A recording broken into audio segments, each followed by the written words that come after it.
सभी प्यारे बच्चों को नमस्कार, गुड मॉर्निंग। झूले झूले कैसे हैं आप सभी। आशा करता हूं आप सभी स्वस्थ मस्त जबरदस्त होंगे। प्रिपरेशन बहुत शानदार तरीके से चल रही होगी। कल से आपकी प्यारे बच्चों 9 बजे से क्लास स्टार्ट होने जा रही है। किस चीज की? 8 तारीख हो गई आज, कल 9 तारीख है।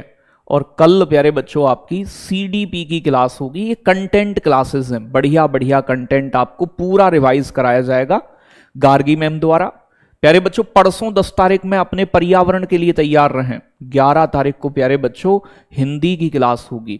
12 तारीख को प्यारे बच्चे अंग्रेजी की क्लास होगी। 13 तारीख को संस्कृत की क्लास होगी। तो ये पूरा शेड्यूल है आपका, ठीक है भाई। चलो आ जाओ, तो फिर स्टार्ट करते हैं सेशन को आज के। तो आज से कल से कंटेंट का मामला चलेगा आपका पूरा रिवीजन। अगर आपने कोर्स भी नहीं लिया है उस केस में भी आप एक अच्छा स्कोर कर पाएंगे इन सब चीजों के बाद में, ठीक है। तो कह रहा है ऐतिहासिक रूप से बक्सर का युद्ध जो है वो कब लड़ा गया था। तो आसान सा प्रश्न है, बक्सर की लड़ाई कब हुई? तो भैया ये 1764 में हुई थी। तो ये किसके बीच हुई? अंग्रेज था रॉबर्ट क्लाइव, ठीक है, वर्सेस मुगल बादशाह शाह आलम सेकंड, शाह आलम द्वितीय, मीर कासिम बंगाल का नवाब और अवध का नवाब शुजाउद्दौला, ठीक है भाई। इसमें रॉबर्ट क्लाइव जीता, इनकी संयुक्त सेना हार गई। जिसके बाद ठीक है भाई 1965 में 1765 में रॉबर्ट क्लाइव और शाह आलम द्वितीय के बीच में इलाहाबाद की संधि हुई। इलाहाबाद की संधि होती है। तो इतिहास के एक आधा प्रश्न आपसे पूछ लिया जाता है, जिसके बाद उड़ीसा, बंगाल और कुछ इलाकों की दीवानी का मतलब टैक्स कलेक्ट करने की पावर रॉबर्ट क्लाइव यानी कि ईस्ट इंडिया कंपनी को देनी पड़ी थी। तो पहले का प्रसिद्ध नारा जय हिंद किसने दिया था? जय हिंद का नारा किसने दिया? महात्मा गांधी, सुभाष चंद्र बोस, ठीक है भाई, या फिर प्यारे बच्चों आपका भगत सिंह, जवाहरलाल नेहरू। तो महात्मा गांधी ने तो भारत छोड़ो आंदोलन के समय करो या मरो का नारा दिया था, ठीक है भाई। जय हिंद का नारा दिया था सुभाष चंद्र बोस ने। सुभाष चंद्र बोस ने ही दिल्ली चलो का नारा दिया। सुभाष चंद्र बोस ने ही तुम मुझे खून दो मैं तुम्हें आजादी दूंगा का नारा दिया, ठीक है भाई, तुम मुझे खून दो, ठीक है जी। और इन्होंने ही 1938 के प्यारे बच्चों हरिपुरा अधिवेशन की अध्यक्षता की थी। हरिपुरा अधिवेशन, ठीक है जी। इसके बाद में 1939 में इन्होंने फॉरवर्ड ब्लॉक की स्थापना की। Forward block. अगला प्रश्न बताएं, राज्य के नीति निदेशक तत्व किसमें निहित हैं? बताएं भाई। 1757 में प्लासी का युद्ध हुआ था, बताएं।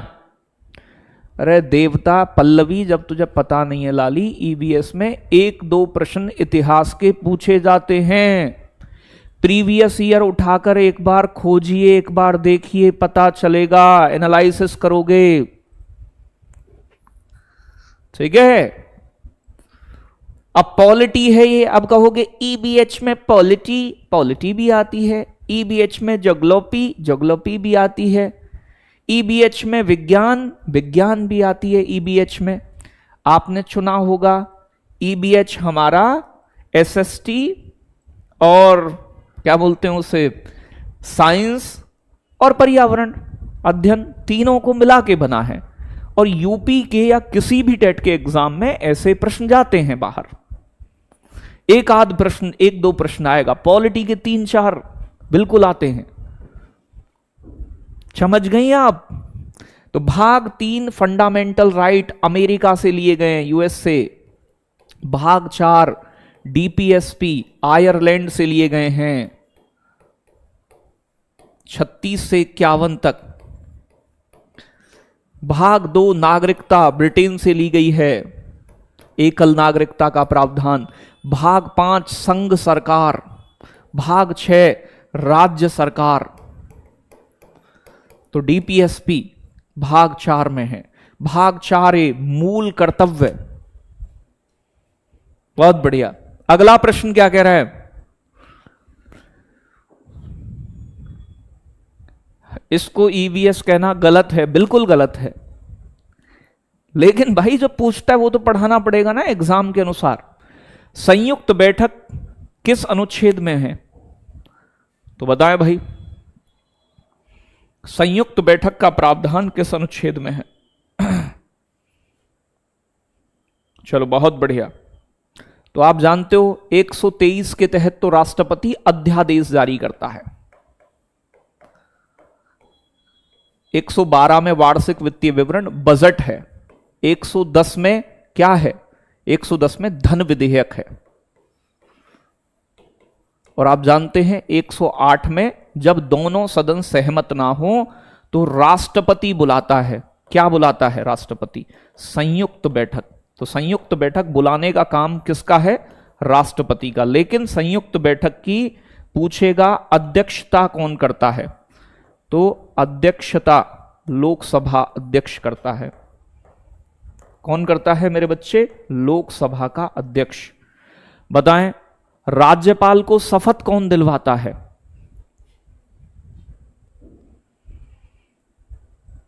ठीक है भाई, ज्योग्राफी भी पूछता है, भारत की ज्योग्राफी, दुनिया के पर्वत, पठार, मैदान, मरुस्थल। चलो बताएं, तो राज्यपाल को शपथ कौन दिलवावत है? तो आर्टिकल 155 में तो नियुक्ति है, नियुक्ति तो करता है राष्ट्रपति। ठीक है भाई, राज्य के राज्यपाल की। आर्टिकल 153 में राज्यपाल का पद है। ठीक है भाई, 52 में 53 में बताना एक बार। 52 में ना, 152 में पद है, 153 में कि कार्यपालिका का प्रमुख होगा, और ये हाई कोर्ट का मुख्य न्यायाधीश दिलवाता है, जिस राज्य में भी नियुक्त होना होता है। ठीक है भाई, तो राज्यपाल का पद किस अनुच्छेद में है? और आर्टिकल 159 में, अनुच्छेद 159 में शपथ के बारे में बताया गया है। राज्यपाल बनने के लिए मिनिमम आयु क्या होनी चाहिए? आयु होनी चाहिए 35 साल। कितने साल के लिए नियुक्त होता है? तो ये सामान्य रूप से 5 वर्ष के लिए होता है, लेकिन ये मतलब आपके राष्ट्रपति के प्रसाद पर्यंत अपने पद पर बना रहता है। ठीक है भाई, तो बेटा ये 153 में ही है जो, ठीक है, मैंने उल्टा लिख दिया है, पहले मुझे सही लगा था। 153 में इसका पद है, और 154 में कहा गया है कि ये कार्यपालिका, राज्य की कार्यपालिका की शक्ति राज्यपाल में होगी। ठीक है भाई, 155 में नियुक्ति राष्ट्रपति करेगा। राज्यसभा में कितने सदस्य मनोनीत किए जाते हैं? भैया बताओ जल्दी से, कितने मनोनीत होते हैं?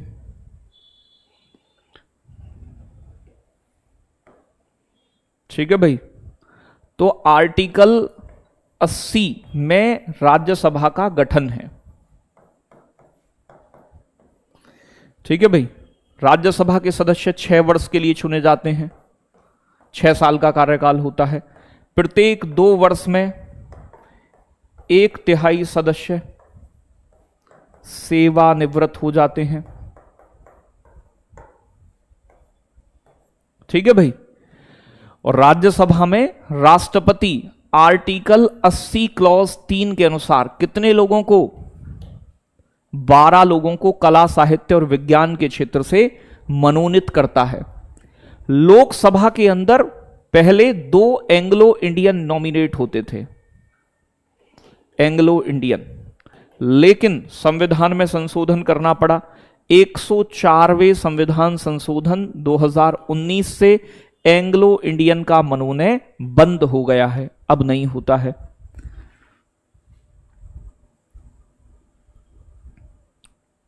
चलो बताएं आगे, बातें क्लियर।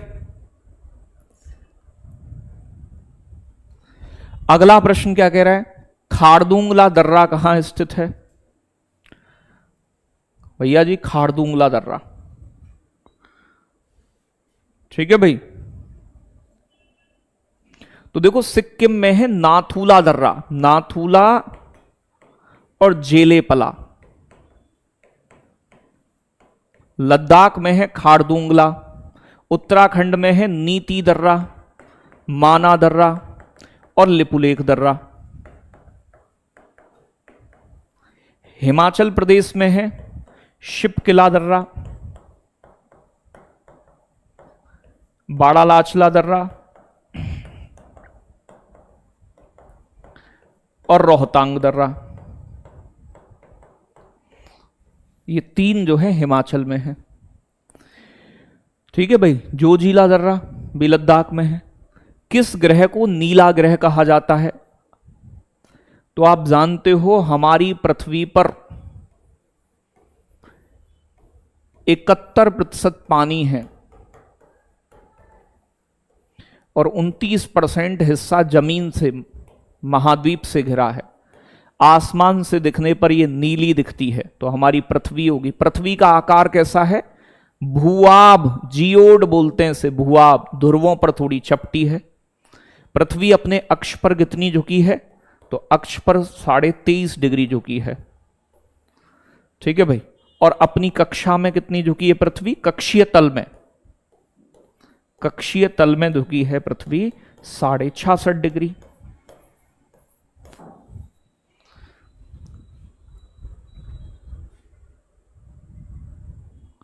क्वेश्चन नंबर 6 फिर से देखें। हाँ क्या देखें बेटा, राज्यसभा में कितने सदस्य मनोनीत किए जाते हैं। तो क्या देखना है इसमें। हाँ बेटा क्या देखूं इसमें, राज्यसभा में राष्ट्रपति आर्टिकल 80(3) के तहत 12 लोगों को कला, साहित्य और विज्ञान के क्षेत्र से मनोनीत करता है,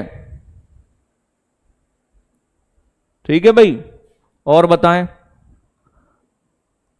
ये कह रहा है राज्यपाल को शपथ कौन दिलवाता है। तो राज्यपाल को शपथ जिस राज्य में राज्यपाल की नियुक्ति होती है वहीं का, जैसे उत्तर प्रदेश में कोई नया राज्यपाल बनेगा तो उत्तर प्रदेश के हाई कोर्ट के जो चीफ जज होंगे, जैसे वर्तमान में कौन है, अरुण भंसाली, वो ही शपथ दिलवाएंगे।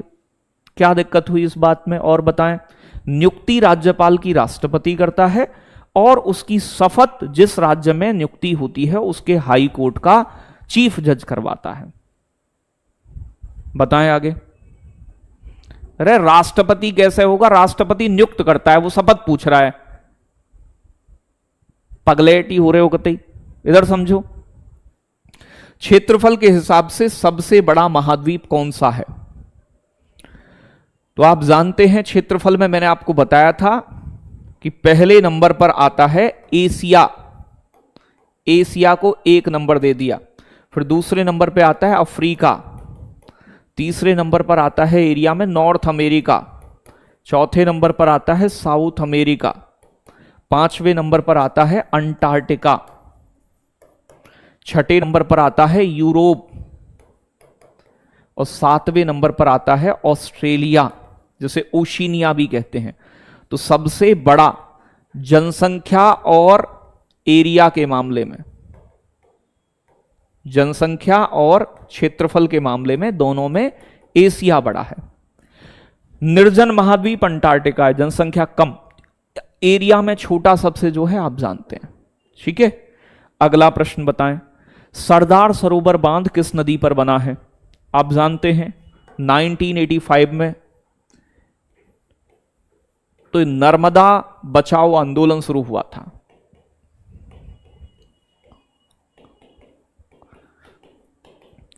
ठीक है भाई, कौन थे नेता इसके, मेघा पाटेकर।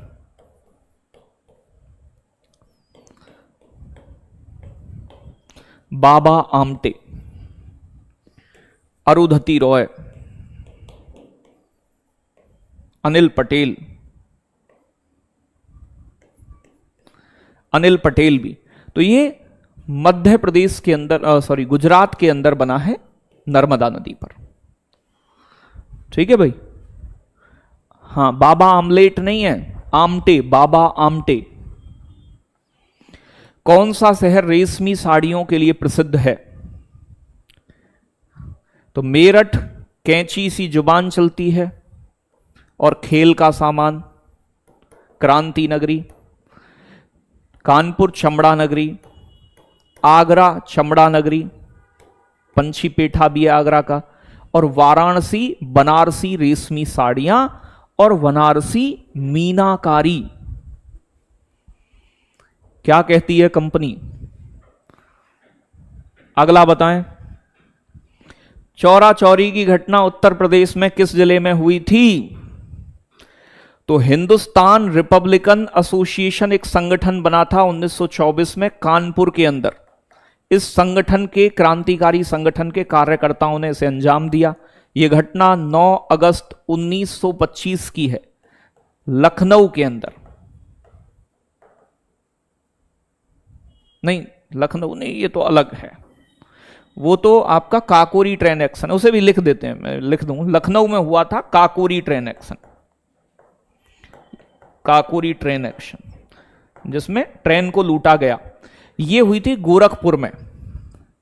कब? 4 फरवरी 1922 को असहयोग आंदोलन के दौरान भड़की भीड़ ने एक पुलिस स्टेशन में आग लगा दी थी, जिसमें 22 लोग मारे गए थे। 22 लोग, 22 पुलिस कर्मियों की हत्या हो गई। इसके बाद ही 1922 में ही गांधी जी ने असहयोग आंदोलन को वापस लिया था। ठीक है भाई, नॉन कॉपरेशन मूवमेंट जो 1920 में चला था, असहयोग आंदोलन वापस ले लिया था। ठीक है भाई, चलो बहुत बढ़िया। अगला प्रश्न बताएं। यह कह रहा है यूपी में स्थापित पहला वन्यजीव अभ्यारण्य कौन सा है? चंद्रप्रभा चंदौली जिले के अंदर है।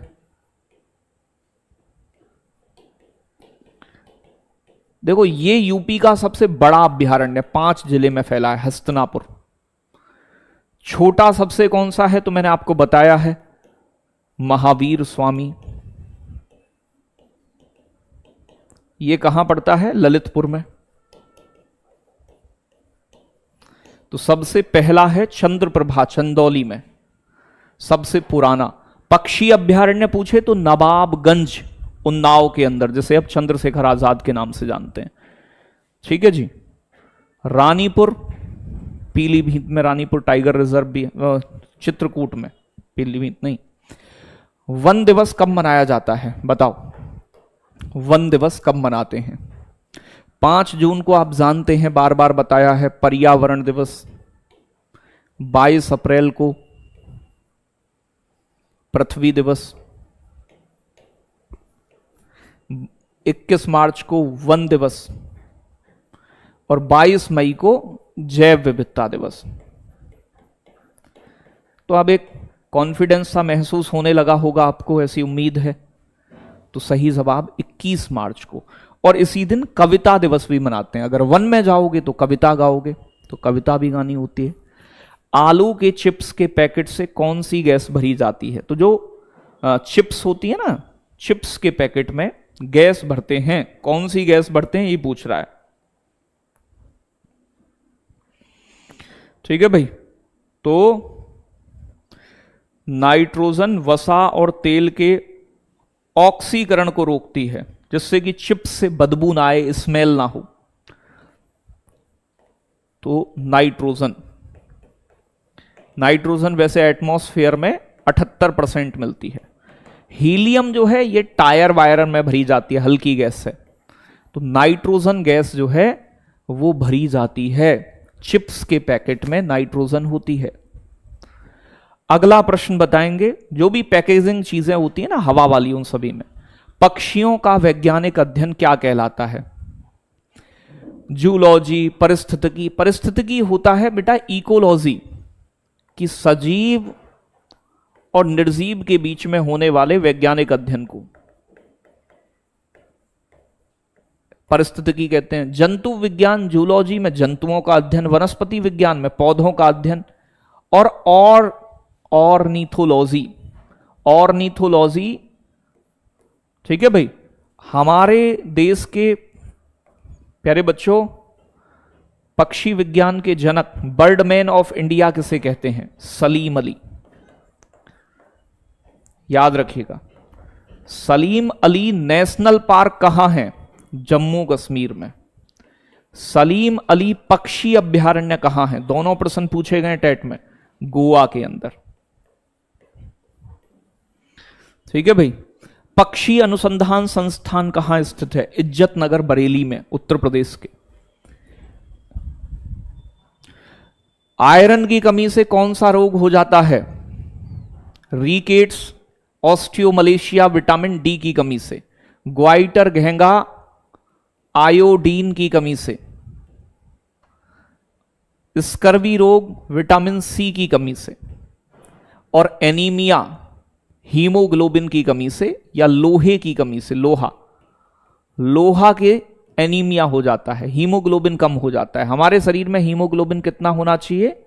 12 से 16 ग्राम पर डेसीलीटर। इससे कम हो तो एनीमिया की शिकार हैं हम।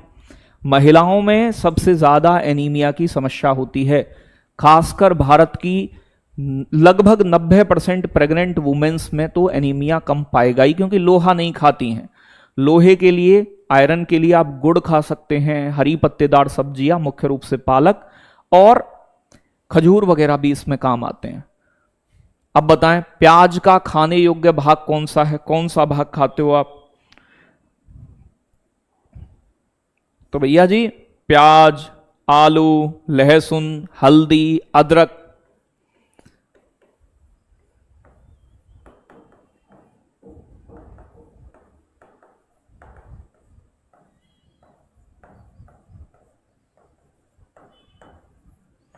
ये सब क्या है? तना, स्टेम खाते हैं इनका, ठीक है भाई। गाजर, मूली, सलजम जड़ हैं। अरे जड़ नहीं है, अभी 2 दिन पहले ही डिस्कस चल रहा था इस पे।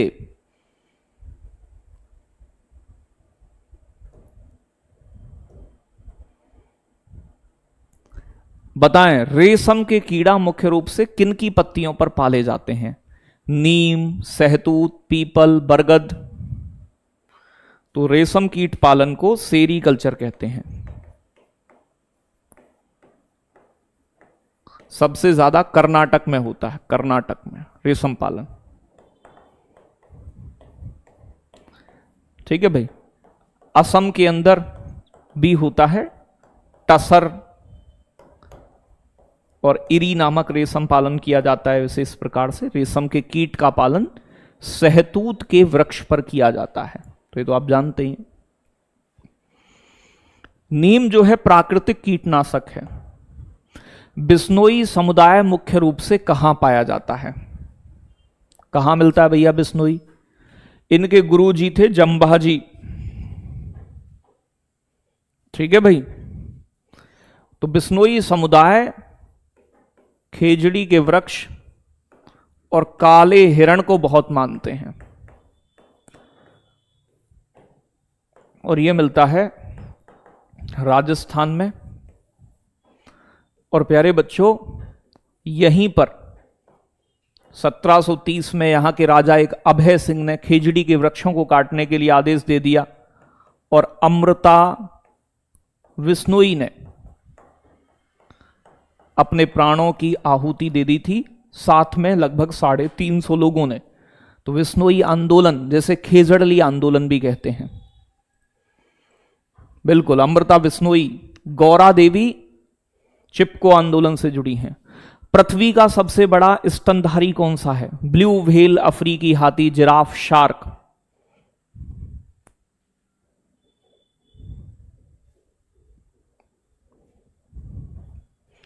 तो ये पृथ्वी का पूछ रहा है। अगर जमीन का पूछे, जमीन पर चलने वाला, जमीन यानी कि स्थल पर, तो स्थल का सबसे बड़ा हाथी को माना जाता है, और वो भी अफ्रीकी हाथी, स्तनधारी मैमेलियन। और अगर पूरी पृथ्वी का पूछे तो समुद्र में पाए जाने वाली ब्लू व्हेल सबसे बड़ी स्तनधारी होती है। ठीक है जी।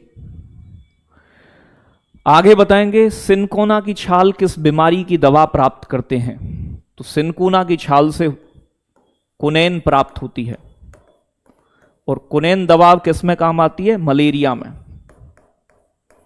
मलेरिया किससे होता है? प्रोटोजोआ से। ठीक है भाई। मादा एनाफ्लीज मच्छर फैलाती है।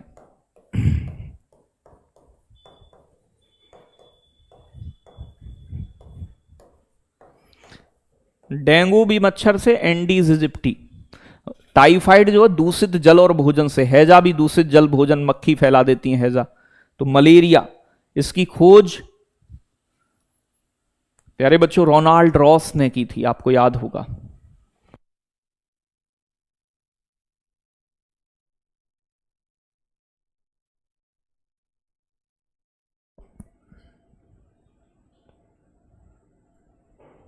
सर मेरा भतीजा आपकी क्लास करने नहीं देता है।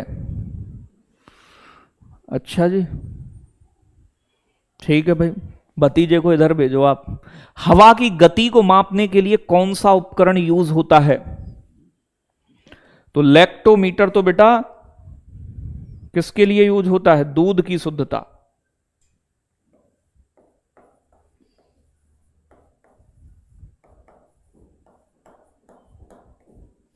बैरोमीटर वायु दाब मापने के लिए, और प्यारे बच्चों एनीमोमीटर हवा की गति मापने के लिए, और हाइग्रोमीटर द्रवों का घनत्व मापने के लिए, डेंसिटी लिक्विड्स का। ठीक है, चलो आगे बताएं। विश्व का सबसे बड़ा गर्म रेगिस्तान कौन सा है? थार का रेगिस्तान भारत पाकिस्तान में है। गोबी का मरुस्थल मंगोलिया चीन में है।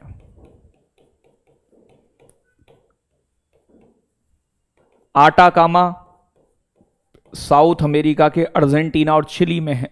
ये सबसे शुष्क रेगिस्तान है दुनिया का। सहारा सबसे बड़ा, ये अफ्रीका के 11-12 देशों में फैला है। कालाहारी मरुस्थल भी अफ्रीका में है। नामिब मरुस्थल भी अफ्रीका में है। सबसे बड़ा ठंडा रेगिस्तान अंटार्कटिका है। आगे बताएं, पाश्चुराइजेशन की प्रक्रिया का उपयोग मुख्य रूप से किसे संरक्षित करने के लिए किया जाता है? तो पाश्चुराइजेशन की खोज की थी लुई पास्चर ने। इसमें होता क्या है, इसमें दूध को 3-4 दिन तक, 2-3 दिन तक रखते हैं। एक शॉर्ट मेथड होता है जिसमें 70 डिग्री टेम्परेचर पर दूध को 15 से 30 सेकंड के लिए गर्म करते हैं और फिर तुरंत ठंडा कर देते हैं। ठीक है भाई, जीवाणु की बुद्धि खराब हो जाती है, मेरे साथ क्या हो रहा है भाई, 0 डिग्री पर ठंडा कर देते हैं। तो भैया ये दूध को प्रिजर्व करने का एक तरीका है पाश्चुराइजेशन। बहुत बढ़िया, बहुत शानदार। एक पारंपरिक इग्लू किससे बनता है? इग्लू जो है एस्किमो जनजातियों का घर है जो अंटार्कटिका ग्रीनलैंड में पाया जाता है। अस्थायी घर। ग्रीनलैंड दुनिया का सबसे बड़ा द्वीप भी है। और प्यारे बच्चों ये एस्किमो जनजाति क्या करके बनाती हैं? यानी कि बर्फ के ब्लॉक जोड़ जोड़कर, जिससे कि अंदर की गर्म हवा बाहर ना आए। कौन सी एक रबी की फसल है? देखो रबी की फसल जो है वो विंटर सीजन की होती है। विंटर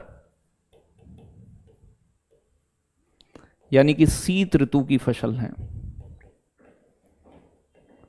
यानी कि इनकी बुवाई होती है अक्टूबर नवंबर में और इनकी कटाई होती है मार्च अप्रैल बैसाख में। इसमें आती हैं गेहूं, चना, मटर, आलू, सरसों, ठीक है ना, ये सारी। तो भैया जी देखो, कपास, मक्का और चावल, ये तीनों फसल तो खरीफ की हैं, मानसून के समय बोई जाती हैं। तो खरीफ की फसलों की बुवाई होती है जून जुलाई में, जब मानसून आता है, और इन्हें सितंबर अक्टूबर में काट लिया जाता है। ठीक है भाई। गेहूं जो है वो विंटर की है, बाकी ये मानसून टाइम पीरियड की है। अगला प्रश्न बताएंगे, देखेंगे, कथकली कहां का शास्त्रीय नृत्य है? बताओ। बहुत बहुत शानदार। जायद का सीजन होता है गर्मी वाला, जो अभी चल रहा है। खीरा, ककड़ी, भिंडी, मेथी, हरी सब्जियां, ये सब बोई जाती हैं। बताएं एक बार जल्दी से। तमिलनाडु का कौन सा है? भरतनाट्यम सबसे प्राचीन नृत्य भी माना जाता है शास्त्रीय में। आंध्र प्रदेश का कुचिपुड़ी, असम का सत्रिया, केरल का कथकली और मोहिनी अट्टम। तो मोहिनी अट्टम महिलाएं करती हैं और कथकली पुरुष करते हैं, मास्क लगाकर। कलारी पैट्टू, याद है कलारी पैट्टू? केरल की मार्शल आर्ट को बोलते हैं। सूर्य में ऊर्जा का प्राथमिक स्रोत क्या है? तो सूर्य में सबसे ज्यादा, सूर्य हमारी पृथ्वी का निकटतम तारा है। सूर्य के अंदर होता है नाभिकीय संलयन। सबसे ज्यादा गैस कौन सी है सूर्य में? हाइड्रोजन। तो हाइड्रोजन के दो नाभिक मिलकर हीलियम के नाभिक का निर्माण करते हैं। तो हाइड्रोजन और हीलियम गैस ज्यादा पाई जाती है। सूर्य की बाहरी परत को क्या कहा जाता है? फोटोस्फीयर, जिसे हम रोज देखते हैं। उसका टेम्परेचर 6000 डिग्री होता है। नाभिकीय विखंडन पर परमाणु बम और परमाणु रिएक्टर काम करते हैं। आगे बताएं, कौन सा जानवर रात में इंसान से 6 गुना बेहतर देख सकता है? हालांकि देखो जानवर वाला टॉपिक है यहां भी, लेकिन ऐसे प्रश्न कम आते हैं जानवरों से। यहां एनिमल एंड प्लांट किंगडम से पूछता है, तो उसे भी कराएंगे।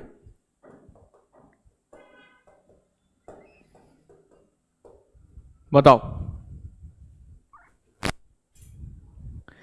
कौन सा जानवर रात में इंसान से 6 गुना बेहतर देखता है? ठीक है भाई, हाथी, स्लॉथ, बाघ, कुत्ता। तो सही जवाब होगा, देखो स्लॉथ तो एक आलसी जानवर है। बाघ हमसे, तो बाघ, शेर ये देखते हैं 6 गुना बेहतर। कुत्ता सूसू से पहचान लेता है। हाथी बहुत कम सोता है, विशाल जानवर है। अगला प्रश्न बताएंगे जल्दी से। ये कह रहा है 1815 में आत्मीय सभा की स्थापना किसने की? बाद में इन्होंने 1828 में ब्रह्म समाज भी बनाया था। तो आत्मीय सभा किसने बनाई? तो आत्मीय सभा की स्थापना राजा राम मोहन राय ने। इन्हीं के प्रयासों से सती प्रथा का अंत विलियम बेंटिक द्वारा किया गया था। ठीक है भाई, तो ये पहले भी एक बार मैं बता चुका हूं आपको। काकोरी ट्रेन एक्शन कब हुआ था? अभी पीछे ही बता के आए हैं कि इसे अंजाम दिया था हिंदुस्तान रिपब्लिकन एसोसिएशन ने, उत्तर प्रदेश में हुआ। कब हुआ था? तो ये 9 अगस्त 1925 में।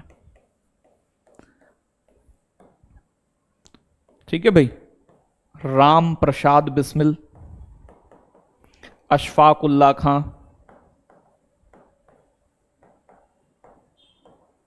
राजेंद्र लाहड़ी, ठाकुर रोशन सिंह, ये लोग इसमें शामिल थे। तो ये कब हुआ था काकोरी ट्रेन एक्शन? 1925 में लखनऊ के अंदर एक ट्रेन को लूटा गया था। संविधान सभा के अस्थायी अध्यक्ष कौन बने? बिल्कुल, 8 डाउन लखनऊ सहारनपुर पैसेंजर को लूटा गया था, ट्रेन का नाम है वो। संविधान सभा की पहली बैठक कब हुई थी? तो पहली बैठक हुई थी 9 दिसंबर 1940 में, सबसे दिल्ली के अंदर। सबसे बुजुर्ग व्यक्ति उस समय के कौन थे? सच्चिदानंद सिन्हा को अस्थायी अध्यक्ष चुना गया। दूसरी बैठक में 11 दिसंबर को 1940 में राजेंद्र प्रसाद को स्थायी अध्यक्ष चुना गया था। तो स्थायी अध्यक्ष कौन बने थे? राजेंद्र प्रसाद। राजेंद्र प्रसाद। Doctor B R. अंबेडकर किसके अध्यक्ष थे? ये ड्राफ्ट कमेटी के हेड थे, जिसमें 7 लोग शामिल थे। अगला प्रश्न बताएंगे। पंचवर्षीय योजनाओं को, देखो हमारे देश के विकास के लिए सरकार योजना, जैसे आप भी बनाते हो ना योजना, विभाग की योजना, इसी प्रकार से विकास यानी कि डेवलपमेंट के लिए सरकार योजना बनाती है। यह अवधारणा हमने कहां से ली है? यूएसएसआर। यूएसएसआर मतलब रूस, उस समय आज का रूस। यहां के एक नेता थे जोसेफ स्टालिन। इन्होंने पहली बार योजनाएं बनानी शुरू की, इनको बड़ा फायदा मिला। हमने देखा कि भैया हमारे लिए भी ठीक है योजनाएं, तो ये हमने यूएसएसआर से ली हैं, रशिया से ली हैं। योजनाओं की शुरुआत करने वाले थे नेहरू जी। नेहरू जी ने पहली योजना चलाई 1951 से लेकर और 56 तक, जो कृषि पर ध्यान केंद्रित करती थी कि कृषि को बढ़ावा देना है। अगर मैं बात करूं, इसके लिए एक संस्था भी बनाई गई, योजना आयोग। तो योजना आयोग का गठन कब हुआ था? 15 मार्च 1950 को। बाद में मोदी जी ने कहा ये तो भाई बढ़िया नहीं है योजना आयोग, इसके स्थान पर अब काम करता है नीति आयोग। नीति आयोग का गठन कब हुआ? 1 जनवरी 2015 में हुआ था ना भाई। तो अब योजनाएं 5 साल की जगह 15 साल की योजनाएं बनाई जाती हैं। तो नीति आयोग का अध्यक्ष कौन होता है? पीएम इसका अध्यक्ष होता है। प्रधानमंत्री इसका पदेन अध्यक्ष होता है नीति आयोग का। आगे बताएं, अगला प्रश्न क्या कह रहा है? चलो अगला प्रश्न कह रहा है कौन सा अनुच्छेद राष्ट्रपति को अध्यादेश जारी करने की शक्ति देता है? तो 352 आर्टिकल किससे जुड़ा है? राष्ट्रीय आपातकाल।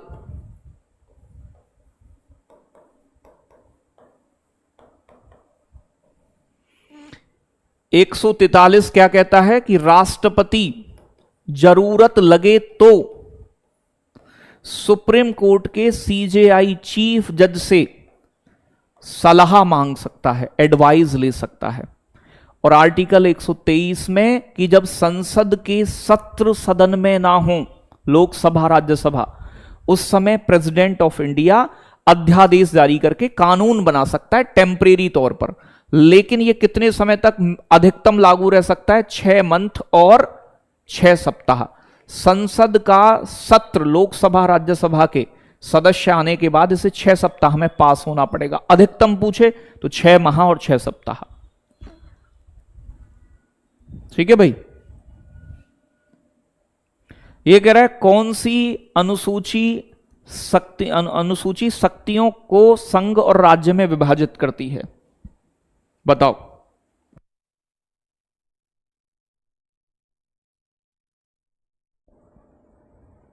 और एक और चीज याद रखनी है, यह भी आर्टिकल इंपोर्टेंट है, 213। अगर राज्य में विधानमंडल नहीं है तो राज्यपाल का अध्यादेश, राज्यपाल राज्य में अध्यादेश जारी कर सकता है। राज्यपाल का अध्यादेश कानून बना सकता है मजबूरी में। तो भैया 10वीं वाली में आप जानते हैं, 10वीं वाली में दल बदल का मामला है। दल बदल 7वीं अनुसूची में पावर डिवीजन किया गया है। ठीक है भाई। 9वीं अनुसूची में भूमि सुधार है, लैंड रिफॉर्म्स। 5वीं अनुसूची किससे जुड़ी हुई है, जल्दी से बताएं कमेंट करके। शक्ति विभाजन भी कैसा है, केंद्र के लिए 100 चीजें दी गई हैं कि इन पे कानून आप बनाओगे। राज्य के लिए कितनी दी गई हैं, 61 चीजें। और एक समवर्ती सूची जो ऑस्ट्रेलिया से ली गई है, इसमें अब 52 चीजें, पहले 47 थी। तो सही जवाब होगा 7वीं। 8वीं भाषाओं से जुड़ी है, जिसमें 22 भाषाएं हैं। ठीक है भाई। तो SC ST के क्षेत्र, SC ST का प्रशासन 5वीं में। और 6ठी में असम, मेघालय, त्रिपुरा, मिजोरम के लिए विशेष प्रावधान, AMTM। सबसे छोटी तटरेखा वाला भारतीय राज्य कौन सा है, तो भारत के समुद्र से, समुद्र जहां होगा ना तटरेखा वहीं होगी। 9 राज्य और 4 यूनियन टेरिटरी समुद्र से लगे हैं। ठीक है भाई। अब अगर मैं बात करूं, पहले तो 7516 किलोमीटर थी हमारी तटरेखा, अब ये बाद में जब मापन हुआ है लेटेस्ट तो 11,096 किलोमीटर हो गई है तटरेखा बढ़कर। अब सबसे ज्यादा तटरेखा वाले 3 राज्य GTA, G4 Gujarat, T4 Tamil Nadu, Andhra Pradesh A4। और सबसे कम तटरेखा किसकी है, छोटा सा राज्य। तो क्षेत्रफल में सबसे छोटा राज्य भी गोवा है, तो तटरेखा कम भी गोवा की होगी। बेम्बानाड झील जो भारत की सबसे लंबी झील है, कहां स्थित है, तो बेटा तैरता हुआ नेशनल पार्क लोकटक झील कहां है, तो ये मणिपुर में। चिल्का झील खारे पानी की सबसे बड़ी झील कहां है, चिल्का, उतार देंगे चिल्का, उड़ीसा में। राजस्थान में सांभर झील, डीडवाना, राजसमंद। सांभर सर्वाधिक लवणता वाली झील है। और केरल राज्य के अंदर एक लैगून झील, भारत की सबसे लंबी झील। तो ये लैगून होती हैं समुद्र के पानी से बनी। और यहीं पर एक झील और है, अष्टमुदी झील। तो बेम्बानाड और अष्टमुदी झील जो है ये केरल में है। एक प्यारे बच्चों पुलिकट झील है, पुलिकट झील आंध्र प्रदेश में है। ठीक है भाई। इसमें श्रीहरिकोटा द्वीप स्थित है। लूनी नदी विशिष्ट रूप से किस क्षेत्र में जाकर गिरती है, तो भैया लूनी नदी कहां गिरती है ये पूछ रहा है। तो लूनी नदी जो है ये राजस्थान से इसका उद्गम होता है।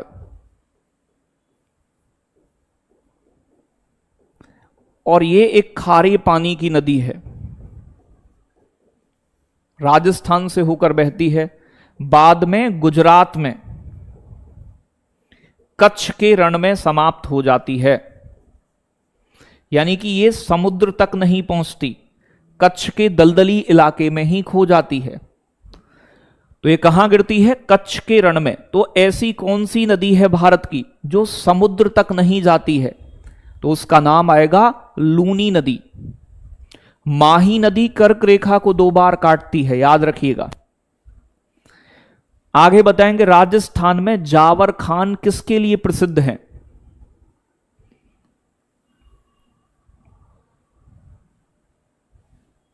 तो सोने के लिए तो कर्नाटक की एक खान है, कर्नाटक की कोलार माइंस बहुत फेमस है। ठीक है भाई। और जावर खान जो है बेटा राजस्थान की, ये किसके लिए जानी जाती है बताओ, तो जस्ता और सीसा के लिए। जस्ता और सीसा, जस्ता और सीसा को जुड़वा खनिज कहते हैं, जुड़वा खनिज, क्योंकि ये एक साथ पाए जाते हैं। राजस्थान सबसे बड़ा उत्पादक भी है सीसा और जस्ता का। तांबे के लिए राजस्थान की खेतड़ी की खान जानी जाती है, खेतड़ी। हालांकि तांबे का सबसे बड़ा उत्पादक मध्य प्रदेश है। ठीक है भाई। तो सीसा जस्ता के लिए जावर की खान राजस्थान की। पेलेग्रा रोग किस विटामिन की कमी से होता है,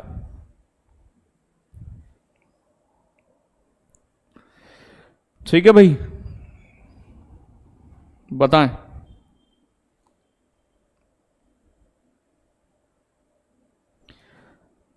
और विटामिन के की कमी से कौन सा रोग होता है? तो स्कर्वी होता है। विटामिन B3 की कमी से होता है, पेलेग्रा प्रिवेंटिव। ठीक है भाई। और आप जानते हैं विटामिन के की कमी से हीमोफीलिया यानी कि रक्त का थक्का नहीं जमता। विटामिन डी की कमी से आप जानते हैं हड्डियों संबंधित बीमारी हो जाती है, रिकेट्स, ऑस्टियोमलेशिया, ये सारे। विटामिन B3 का केमिकल नेम क्या है? तो B1 थाइवीन, नियासिन बोलते हैं इसे, नियासिन। तो विटामिन B1 की कमी से बेरी, B2 की कमी से क्लोसिस, हाथ बात फट जाते हैं। राउफ नृत्य किस केंद्र शासित प्रदेश का नृत्य है? असम का बीहू है, बगुरुम्बा है, मांझुली उत्सव गुजरात में, गरबा डांडिया, टिप्पणी, भवाई, पंजाब का भांगड़ा गिद्दा, डफ दमन,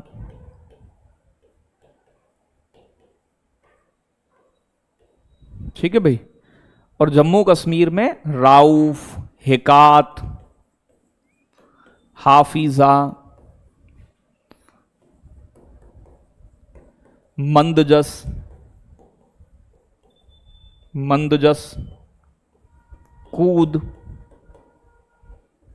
कूद, दुमहाल, ये सारे हैं यहां के। ठीक है भाई। ये सब बताओ, लकड़ी के खिलौने बनाने के लिए यूपी का कौन सा जिला प्रसिद्ध है? आइडिया लगा सकते हो आप। वैसे तो ओडीओपी में लकड़ी के खिलौने चित्रकूट जिले के हैं, चित्रकूट। अगर वैसे पूछे सॉफ्ट टॉयज,